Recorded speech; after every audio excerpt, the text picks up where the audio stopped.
Welcome to AB studies. AB studies में आपका स्वागत है। हमारे झारखंड की इस लेक्चर सीरीज में हम अभी कवर कर रहे हैं झारखंड में हुए जनजातीय विद्रोह को। लास्ट लेक्चर में हमने पढ़ा था खड़िया और खड़वार विद्रोह के बारे में। इस लेक्चर में जो है हम पढ़ेंगे पहाड़िया रिवोल्ट और तिलका रिवोल्ट के बारे में। अगर आपने हमारे पुराने वीडियोस नहीं देखे हैं तो उनको जाकर देख लीजिए। उनका लिंक जो है वो आपको आई बटन में मिल जाएगा, और इसके अलावा जो है डिस्क्रिप्शन में भी लिंक दिया गया, आप वहाँ से भी जाके उन लेक्चर्स को देख सकते हैं। हमारे वीडियोस के पीडीएफ अगर आपको चाहिए तो वो कहाँ मिलेंगे, तो वो मिलेंगे आपको हमारे टेलीग्राम ग्रुप में। टेलीग्राम ग्रुप का जो लिंक है वो यहाँ पर दिया गया है। इसके अलावा लिंक जो है डिस्क्रिप्शन में भी दिया गया है, वहाँ से भी आप जाके हमें टेलीग्राम पर ज्वाइन कर सकते हैं, जहाँ से कि आपको हमारे सारे वीडियोस के पीडीएफ भी मिल जाएंगे और हमारे लेटेस्ट अपडेट्स भी आपको मिलते रहेंगे। तो इस वीडियो में हम पढ़ेंगे ट्राइबल रिवोल्ट्स ऑफ झारखंड के बारे में। शुरू करते हैं इस वीडियो को, जो कि है झारखंड जीके लेक्चर सीरीज का 7वां वीडियो। टॉपिक क्या है, तो ट्राइबल रिवोल्ट्स ऑफ झारखंड, उसका ये है पार्ट 2।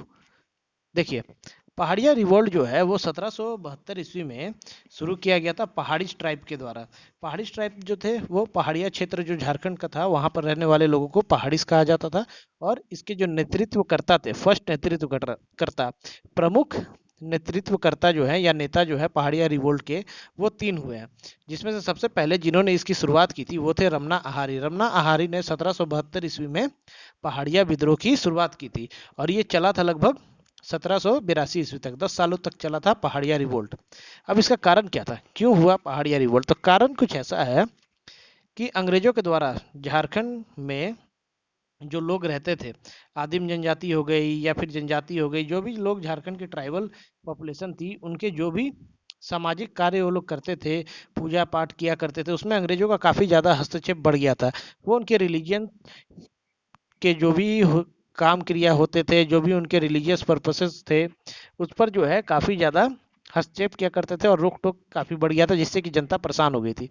और जब भी जनता परेशान होती है तो हमने शुरू से देखा, एंशियंट हिस्ट्री से हम पढ़ते आ रहे हैं, हमने देखा है कि रिवोल्ट तभी होता है जब लोगों को किसी बाहर वाले या फिर वहाँ के भी किसी लोग के द्वारा जब ज़्यादा बहुत ज़्यादा परेशान कर दिया जाता है, तंग कर दिया जाता है, तो हमेशा क्या होता है, तो रिवोल्ट भड़कता है। तो रिवोल्ट का एक प्रमुख कारण जो था वो ये था, अंग्रेजों का हस्तक्षेप, रिलीजियस जो भी उनके मान्यताएं थी उसमें। और इसके अलावा हाई टैक्स जो अंग्रेजों द्वारा वसूला जाता था वो भी एक प्रमुख कारण था। देखिए, 1772 ईस्वी के समय जो है प्लेग फैला था उसके पहले, और फेमाइन भी आया था। फेमाइन मतलब क्या? तो फेमाइन मतलब अकाल। अकाल पड़ गया था, लोगों के धन जो है खत्म हो गए थे, खाने पीने के लिए कुछ था नहीं, पैसा कौड़ी भी कुछ था नहीं, खत्म हो गया था। ऊपर से अंग्रेज द्वारा काफ़ी हाई टैक्स लगा दिया जाता था जनता पर, किसानों पर, या फिर अन्य जो भी शिल्पकार हो गए, हस्तकला वाले हो गए, इन पर जो है काफ़ी ज़्यादा हाई टैक्स लगाया जाता था अंग्रेजों के द्वारा, जिससे कि है और ज़्यादा तकलीफ बढ़ गई लोगों की फेमाइन के समय। और धीरे धीरे करके 1770 में आया था फेमाइन या अकाल, और 2 साल बाद जो है रिवोल्ट शुरू हो गया, पहाड़िया रिवोल्ट। अब ये तो हमने देखा कि नेता कौन थे, कब से शुरू हुआ, कारण क्या था। अब अंग्रेजों के द्वारा जो है इसके दमनकर्ता किसको नियुक्त किया गया था उसके बारे में भी हम लोग जान लेते हैं। तो अगस्टन क्लीवलैंड गवर्नर थे ब्रिटिश के, इनको अपॉइंट किया गया था पहाड़िया रिवोल्ट को दबाने के लिए या दमन करने के लिए या सप्रेस करने के लिए, और ये काफ़ी हद तक सक्सेसफुल भी रहे थे। इन्होंने लगभग 47 नेता और 1300 आंदोलनकारियों को अपने साथ मिला लिया था। देखिए, इनकी पॉलिसी, अंग्रेजों की पॉलिसी सीधी थी, फूट डालो शासन करो। लोगों को क्या है, एक दूसरे के खिलाफ भड़का देते थे, लुभावने लालच देते थे। तो वही इसने किया, और 1300 आंदोलनकारी और 47 नेताओं को अपने साथ मिला लिया, और उनको जो है ब्रिटिश आर्मी में भर्ती करवा दिया था। इसके बाद जो है 1704-5 में, 1774 1775 में जो है रमन आहारी को अरेस्ट कर लिया जाता है। उसके बाद धीरे धीरे जो है ये रिवोल्ट ठंडा पड़ने लगता है, और चलते तो रहता है लेकिन उतना ज़्यादा एक्टिव नहीं रहता है। इसके बाद 1717 में आते हैं जगन्नाथ देव। जगन्नाथ देव द्वारा दोबारा से इस रिवोल्ट को एक नया बूस्ट दिया जाता है, रीस्टार्ट किया जाता है, और फिर से ये जोरों शोरों पर चलने लगता है। तो जगन्नाथ देव कौन हो गए? दूसरे लीडर हो गए पहाड़िया विद्रोह के। लगभग 4 सालों तक ये नेतृत्व करते हैं पहाड़िया विद्रोह का। और इनके बाद जो है most important exam point of view से 1781 ईस्वी में आती है महेशपुर की रानी श्रावेश्वरी देवी। श्रावेश्वरी देवी जो है 1781 के बाद से कमान संभालती है पहाड़िया विद्रोह की, और लगभग 1 साल तक इस विद्रोह को एज अ लीडर गाइड करती हैं। तो एग्जाम में ये क्वेश्चन पूछता है कि कौन सी रानी या महेशपुर की रानी श्रावेश्वरी देवी ने कब कमान संभाली थी पहाड़िया विद्रोह की, तो 1781 रहेगा आंसर। या फिर आपसे ये पूछ सकता है श्रावेश्वरी देवी कहाँ की रानी थी, तो महेशपुर। या ये भी पूछ सकता है कि 1781 में पहाड़िया विद्रोह के समय में महेशपुर की रानी कौन थी। तो ये घुमा घुमा क्वेश्चन पूछेगा, आपको कंफ्यूज नहीं करना, सीधा याद रखना है कि 1781 में महेशपुर की रानी जो है श्रावेश्वरी देवी थी, जो लीडर बनी थी पहाड़िया विद्रोह की। अब देखिए 1782 ईस्वी में क्या होता है, तो श्रावेश्वरी देवी को अरेस्ट कर लिया जाता है और उनको भागलपुर में जो है बंदी बना दिया जाता है। श्रावेश्वरी देवी के बारे में जो भी चीज़ें हैं, ये सारी चीज़ें आप लोग कॉपी में नोट कर लीजिएगा या फिर स्क्रीनशॉट ले लीजिए या पीडीएफ डाउनलोड कर लीजिएगा, ये एग्जाम के लिए बहुत इंपॉर्टेंट है। कहाँ उनको जेल में बंद किया गया, तो भागलपुर में किया गया। इसके बाद जो है फाइनली 1807 ईस्वी में भागलपुर के जेल में उनकी मृत्यु हो जाती है। और इसके बाद अंग्रेजों द्वारा एक नई नीति शुरू की जाती है जिसका नाम होता है दामिन ई को पॉलिसी। अब दामिन ई को पॉलिसी क्या होता है, तो इसमें क्या है, अंग्रेज क्या करते थे, लोगों की जमीन को हथिया लेते थे। पहले बहुत ज़्यादा टैक्स लगा लेते थे, टैक्स वो दे नहीं पाते थे, तो उनकी जमीन भूमि किसानों की हथिया लेते थे, जिसको दामिन ई को पॉलिसी का नाम दिया गया था। तो शुरू कब होती है, तो 1782 में जब श्रावेश्वरी देवी को अरेस्ट कर लिया जाता है, उसके बाद ये नीति अंग्रेजों द्वारा शुरू की जाती है। तो ये हमने जान लिया, क्या जान लिया, तो रिजल्ट देखा, रिजल्ट में क्या था, तो दामिन एको पॉलिसी लागू कर दी गई थी अंग्रेजों द्वारा।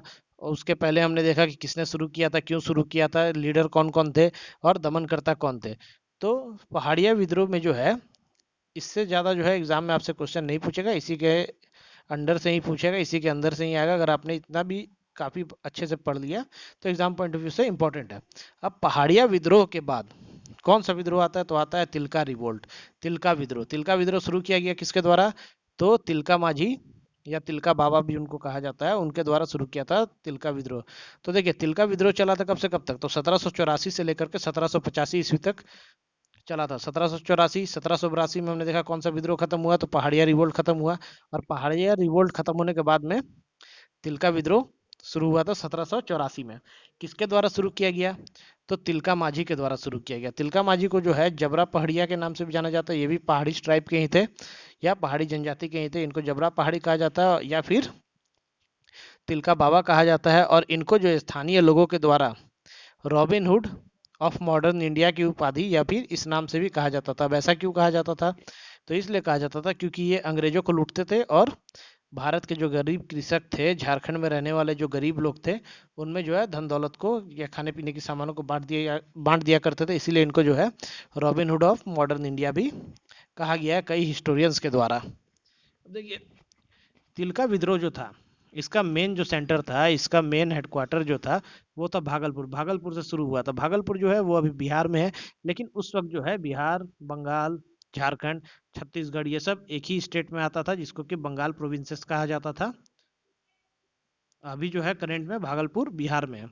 भागलपुर के जेल में ही किसको फांसी दी गई थी, तो श्रावेश्वरी देवी जो कि महेशपुर की रानी थी, उनको फांसी दी गई थी।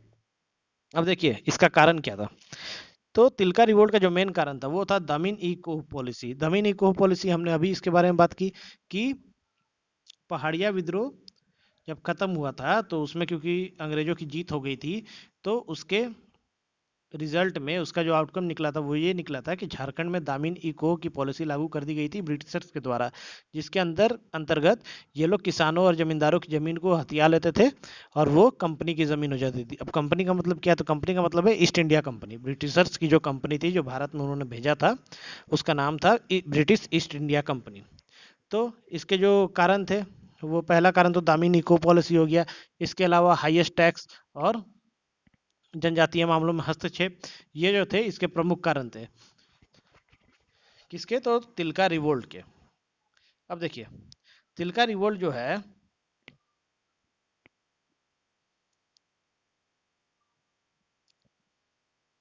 जब चल रहा होता है तिलका रिवोल्ट, तो उसमें यहाँ थोड़ा डेट गड़बड़ हो गई है, ये आपका होगा 1784। इसके अलावा यहाँ भी आप लोग सुधार लीजिएगा, ये 1785 है, 1800 नहीं है, 1785 यहाँ पर होगा 1785।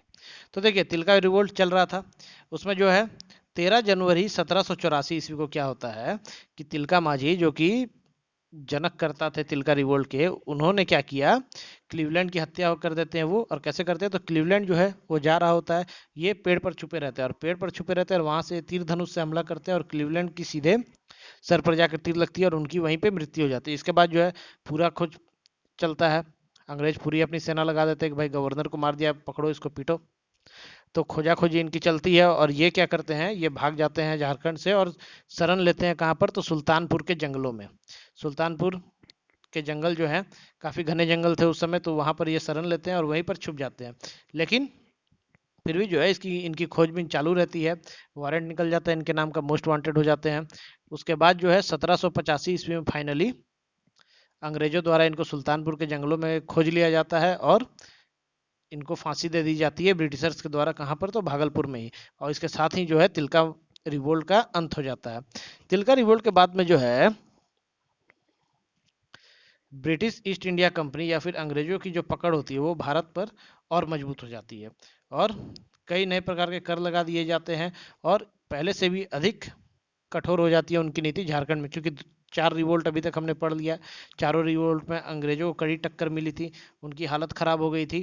हालांकि अंग्रेजों की जीत हुई, लेकिन उनको नाको चने चबवा दिए थे हमारे आंदोलनकारियों ने। तो यही गुस्सा था, आक्रोश था, जिसके कारण झारखंड पर और टैक्स लग गए तिलका मांझी रिवोल्ट के बाद में, और हालत और ज़्यादा खराब हो गई। तो इस वीडियो में हम इतना ही रखेंगे। हमने 2 रिवोल्ट्स कवर कर लिए, कौन से, तो पहाड़िया रिवोल्ट और तिलका रिवोल्ट। और अगले वीडियो में हम फिर से मिलेंगे, फिर से जानेंगे कि अन्य रिवोल्ट्स या फिर आंदोलन के बारे में जो कि झारखंड के क्रांतिकारियों द्वारा अंग्रेजों के खिलाफ में की गई थी। तो इस वीडियो की पीडीएफ जो है वो आपको मिलेगी टेलीग्राम ग्रुप में। टेलीग्राम ग्रुप का लिंक डिस्क्रिप्शन में दिया गया है और यहाँ पर भी दिया गया है। आप इसको टेलीग्राम में लिखिए, वहाँ से सर्च कीजिए, वहाँ पे आपको हमारा ग्रुप मिल जाएगा, या फिर लिंक पर डायरेक्ट क्लिक कीजिए, आपका टेलीग्राम खुलेगा, वहाँ से ज्वाइन कीजिएगा, इसकी पीडीएफ मिल जाएगी और हमारे सारे लेटेस्ट अपडेट वहाँ से आपको मिल जाएंगे। इसके अलावा एबी स्टडीज नाम का हमारा फेसबुक ग्रुप है, वहाँ पर भी आप हमें ज्वाइन कर सकते हैं।